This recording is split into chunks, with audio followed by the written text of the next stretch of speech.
Ladies and gentlemen, the President of the United States, accompanied by Miss Arleta Christian.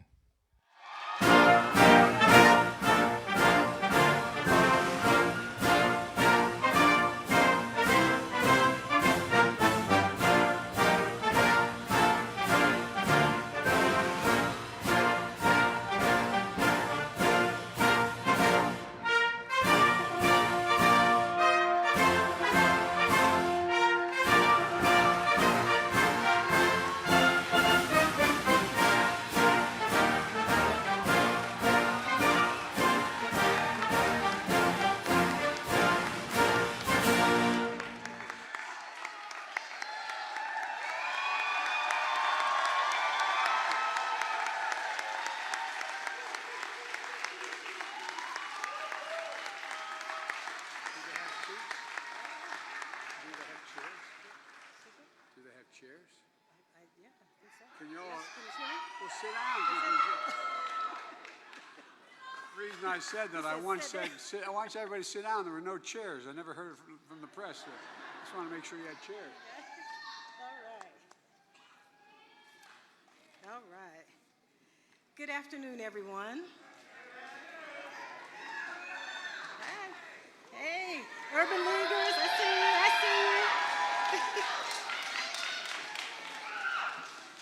I'm Arleta Christian. I'm the Senior Director of the Health and Senior Services Department for the Urban League of Portland. I'm a mother, a grandmother, a wife, and I call myself a junior senior. I run a department that provides case management, transportation, educational events, community events, grocery shopping, and all for our older adults, our seniors. We fight for our seniors every day to help them remain independent as long as possible. In more than 20 years of doing this work, I've listened to our seniors express their frustration and how they struggle to afford their life-saving medications. Excuse me. At times, they're faced with the decision, of paying for medications or using money to pay a bill. Sometimes they're faced with the decision to pay a portion of their rent with funds needed for medication. Or like my mom, who pays out-of-pocket costs for everything, and sometimes it doesn't leave a whole lot of money at the end of the month. And these are just a few of the issues that older adults face every day, and they shouldn't have to. Not in this country, anyway. We can do better. We need to do better. And we owe it to our seniors to do better. It means a lot to have President Biden here today, to hear him deliver on a promise to make prescriptions more affordable. Thank you for hearing our concerns, Mr. President. And it's an honor to welcome you. Ladies and gentlemen, President Biden.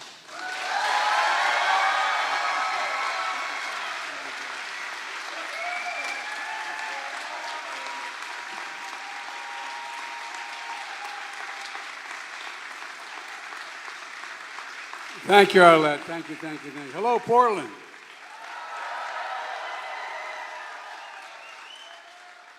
Thank you all so very much for being here. Ron Wyden and Jeff Merkley, Suzanne is, she's something else. She's Bonamici. She's doing pretty darn good. Where is she? There you are. I am thoroughly embarrassed her yesterday by letting everybody in the world, at least in the state, know there was her birthday yesterday. She turned 30 yesterday. They're here today, and they deserve a heck of a lot of credit for the significant legislation we gotten passed relating to seniors particularly. You know, the last time I was here in Portland, I talked about the bipartisan infrastructure law.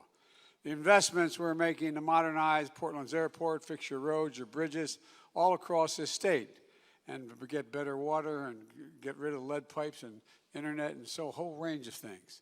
But today I'm here to talk about what my introducer talked about lowering drug costs, lowering costs for Americans across the country. And I know it's been a rough 4 or 5 years in this country for an awful lot of people. But we've made a lot of progress, but folks are still struggling. We can't kid ourselves about that. And I think when I think about the way my dad used to think about it, My dad was a really fine man, and he was well-read. He never got to go to college, and he was a salesperson. And my dad used to say that everybody deserves a little bit of breathing room, just a little bit of breathing room. And you sit down at the end of the day, end of the month, at that kitchen table and determine whether you're able to pay all the bills that month and had a little bit left over. Did you have just a little bit left over, just a little breathing room? Well, by that's all about what this is about, what we're about. You know, a lot of people don't have any breathing room. It's especially the case when it comes to health care and prescription drugs. That's why Senator Wyden's leadership, and I'm not because I'm here and because he's my friend. This is no malarkey, as my mother would say. All kidding aside, he's the chairman of the Finance Committee. He has done more to get the most significant legislation ever passed, other than the actual passage of Medicare and Social Security, than anybody has in the United States Congress. Stand up.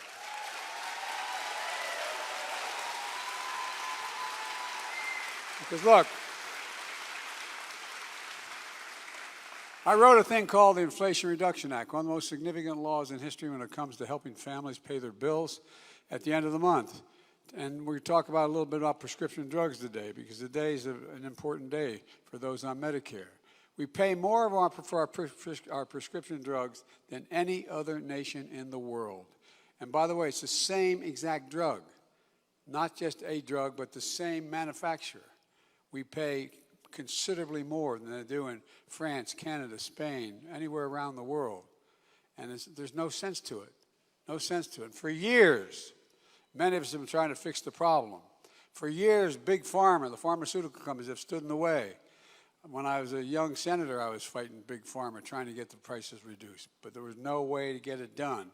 For years, there's been no check on how fast Big Pharma, the big pharmaceutical companies, can raise drug prices. This year alone, drug companies raised the price of more than 1,200 drugs higher than the rate of inflation. This year alone. And guess what? They didn't do anything else with the drug. It's not like they found a new way to make it better. The same exact drug.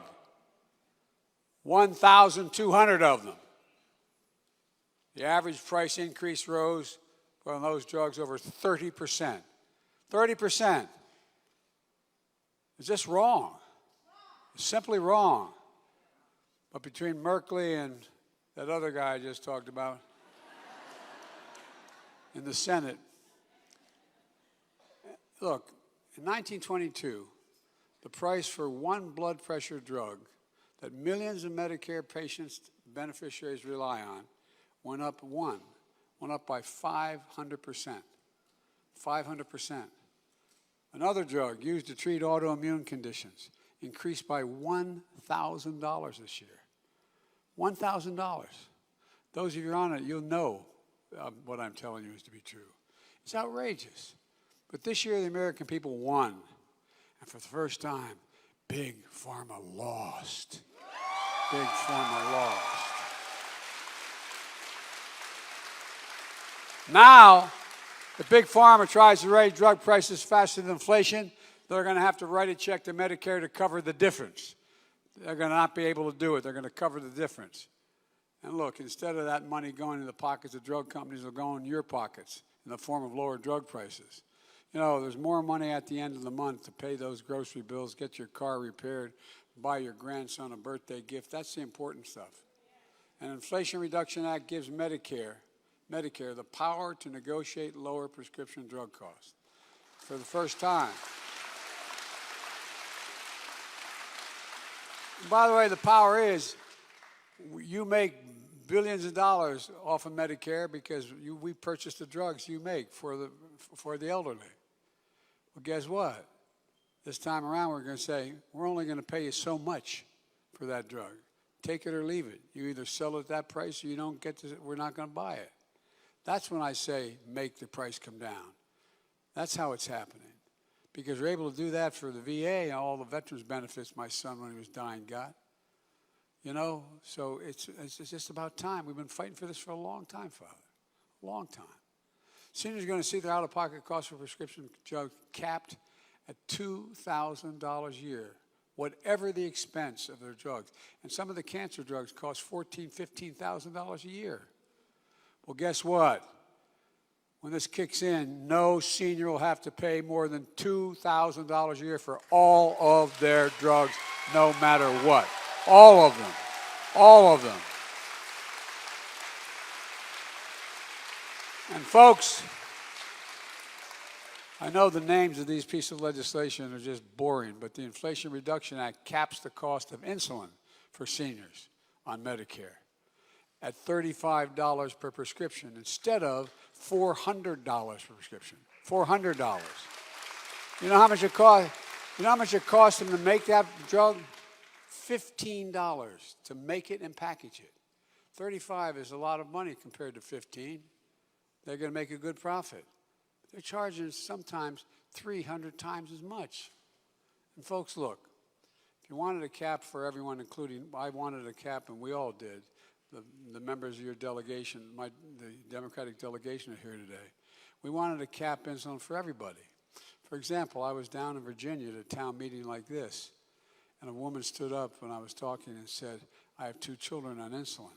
If they don't get their insulin, they can die, and they can have serious consequences. And I don't have enough insurance I don't have private insurance. I can't afford it. And I can't pay for it. I don't qualify for anything. And she started to cry.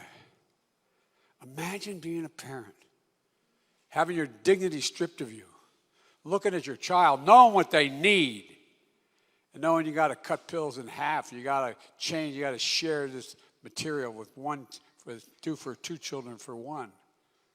Folks, and guess what? Republicans in Congress, not one single Republican voted for any of this, but they got enough votes in Senate to block taking care of non-Medicare patients. So that mother still is going to have that problem. That mother's still going to have that problem. And folks, like I said, it costs $10 to make that insulin and package it, 10. But drug companies have been charging 30 times. I said 300, I misspoke, 30 times. It might as well be 300 for these people who are needed.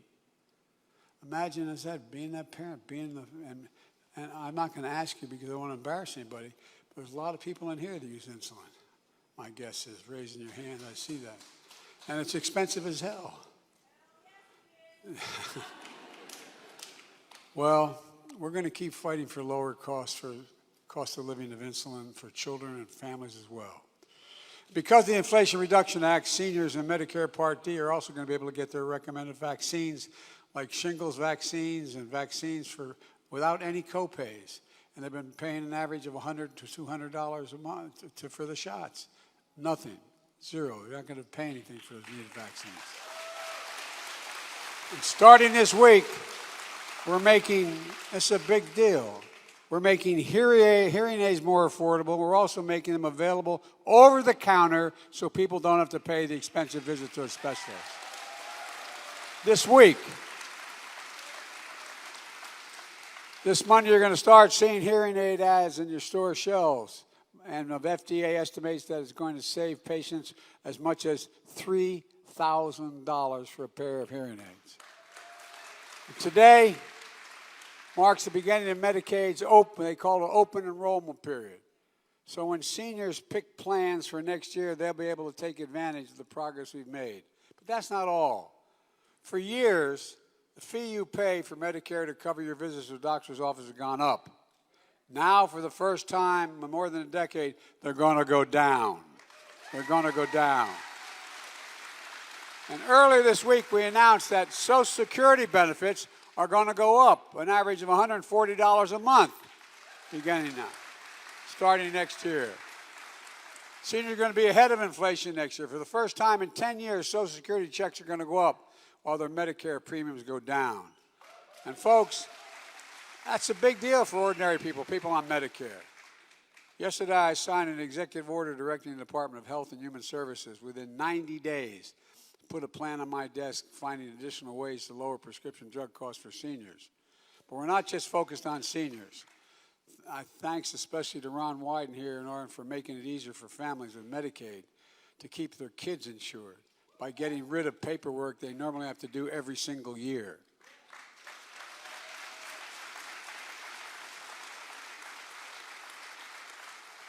Oregon residents with serious medical needs are going to get help finding housing, healthy food, so they can avoid expensive hospital stays and visits to the emergency room. Earlier this week, the Treasury Department took action to fix a problem that was making it harder for families, much harder for families to afford health care coverage for their spouse or child. So-called family glitch, it was referred to as. Under the old rules, a working mom was told as long as she could afford her employer-based coverage for herself, she couldn't qualify for premium subsidies for the affordable care coverage for her family. Well, now 1 million people are going to get that coverage and pay lower premiums.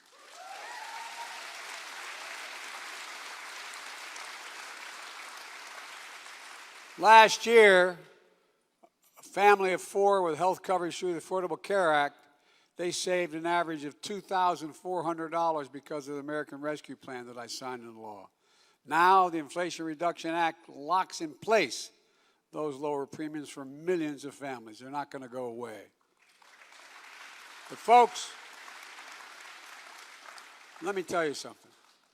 Every single Democrat in Congress voted for the Inflation Reduction Act, and every single Republican voted against it. Every single one, House and Senate.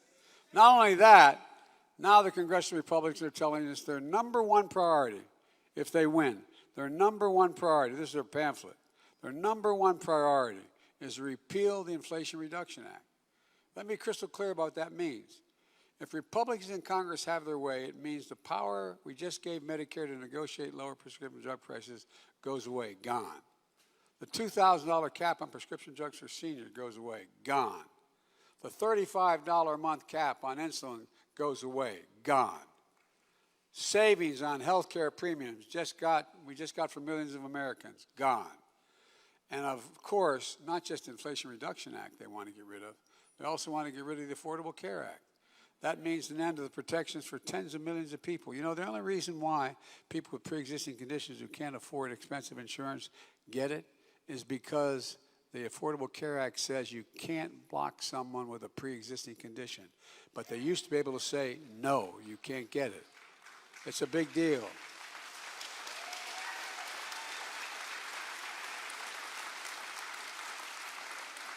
Republicans have their way, that'll be gone as well. But look, one other thing, we haven't even talked about, I'm going to talk about health care today. But in that same Inflation Reduction Act, I was able to put in a little thing for the environment, $368 billion.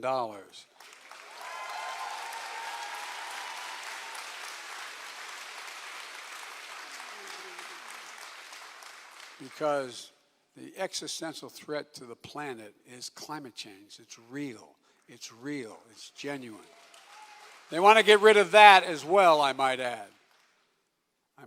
They want to get rid of that as well. But look, here's the bottom line, and please hear this.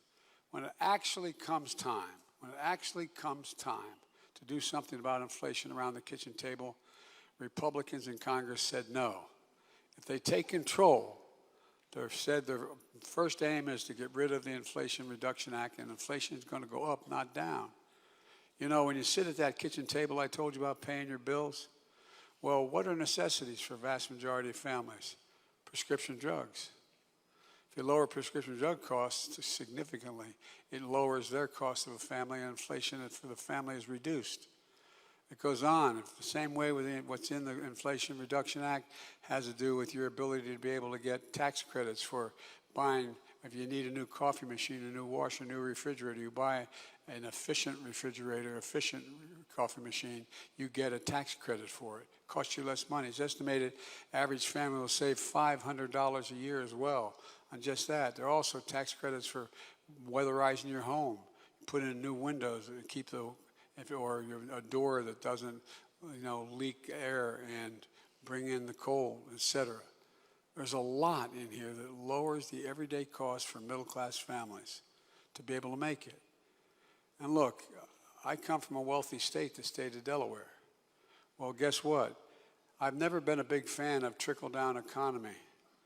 Where no, I'm serious. But that's where we've been for the last 30 years, guys. That's where we've been. If the wealthy do well, it trickles down, everybody does well. I'm a bubble up guy.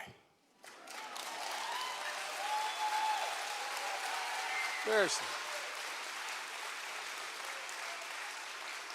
When the middle class does well, working class people have a way up, and the wealthy do just fine. They do just fine. And by the way, the middle class built this country, and unions built the middle class.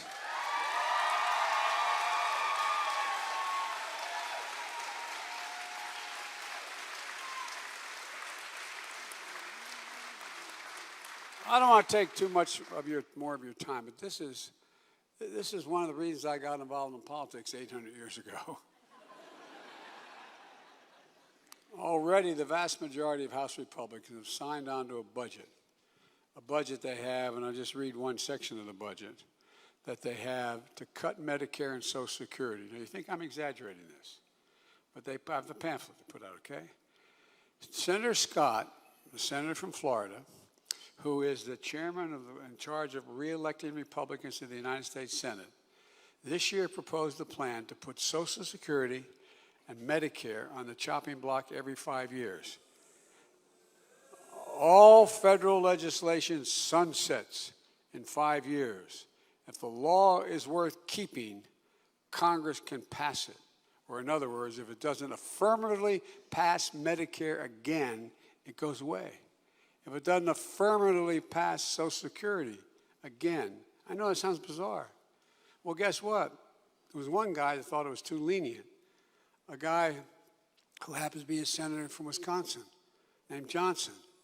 He thinks it should be, no, every year. This is not, I never thought I'd live to see this. It's not a joke. He wants every single year the Congress would have to affirmatively vote back into law, these programs, or they go away. It's not just Social Security and Medicare. He wants to put veterans' benefits and everything else in the federal budget at risk the same way. Look, let me close with this. Over the last few years, we've faced some of those difficult challenges in our history, both domestically and in foreign policy. And we're making real progress, helping folks just get a little more breathing room. Despite the opposition from the most powerful interest, special interest, we're lowering health care costs. We're strengthening Medicare. We're fighting for folks who need our help. And one of the reasons why it's so important to America's future, we just have to remember. We have to remember who in God's name we are. This is the United States of America. No, think about it. And I've never been more optimistic in my life. I've been doing this a while, man. I tell you, I've never been more optimistic. We have a chance. We're the only nation in the world that's come out of a crisis better than we went into the crisis. So it's not just building back to what things were, it's building back better, much better. We have an enormous opportunity. For example, the idea that we're in a situation, if you all were going to, I'm supposed to stop, but I want to say one more thing. There's a school next door. One of the reasons why the United States of America ended up the most powerful, successful nation in the world is our legislators and presidents decided, Democrat and Republican, back at the turn of the 20th century, in the late 1900s, 1890, in that range. They decided we're going to have automatically available for everyone 12 years of education. Regardless of your education, regardless of your income, regardless of your background, everybody'd have free grade 1 through 12. Now, the rest of the world's caught up with us. If we were doing this today, would we say 12 years is enough to compete? No, I'm being genuine. This is not a political, it's just a raw statement. 12 years enough in this changing world in the second quarter of the 21st century? Is it enough? Well, guess what? We found out there was a 6 or 7 year study done by, I believe it was Harvard and Stanford together, determining what's the difference if you put a 3-year-old, not in preschool, you put a 3-year-old in school, learning reading, writing, adding, subtracting, you had after schoolwork. Well, you know what they concluded? That 56% of the children, no matter what background they came from, no matter whether they came from a house that didn't have a single book in it and mom or dad didn't know how to read, no matter what. If they have a 56% chance of getting all through all the years, all 12 years, without any problems.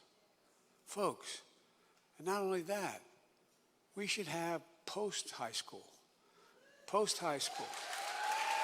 And the cost of that is doable. Just having apprentice programs and 2 years of community college. Folks, look, I promise I will end with this. One of the things I didn't mention that Ron got done in the Affordable Care Act, in the legislation we passed to lower drug prices, he was able to raise the taxes on corporations. Not a lot. We want to do more, but guess what? There were 54, 54, I think it was, American Fortune 500 companies that made $40 billion in 2022 did not pay a single penny in taxes. No, I'm not joking, not a single penny. And guess what? Now they're paying a minimum of 15%. That's paying for all of this. And folks, next time you hear the Republicans talk about big spending Democrats, remind them, Biden lowered the federal deficit last year by $350 billion and by $1 trillion this year. That's a fact. So don't tell me you can't afford it. Let's go get them. Every time I'd walk out of my grandpa's house, I'd say, Joey, go out, and he says, spread the faith. And my grandmother would say, no, Joey, no, Joey. Holler, holler. Not just keep the faith, to spread it. Folks, there's nothing beyond our capacity, I promise you. There's nothing beyond our capacity. It's time for America to come back and come back strong. God bless you all.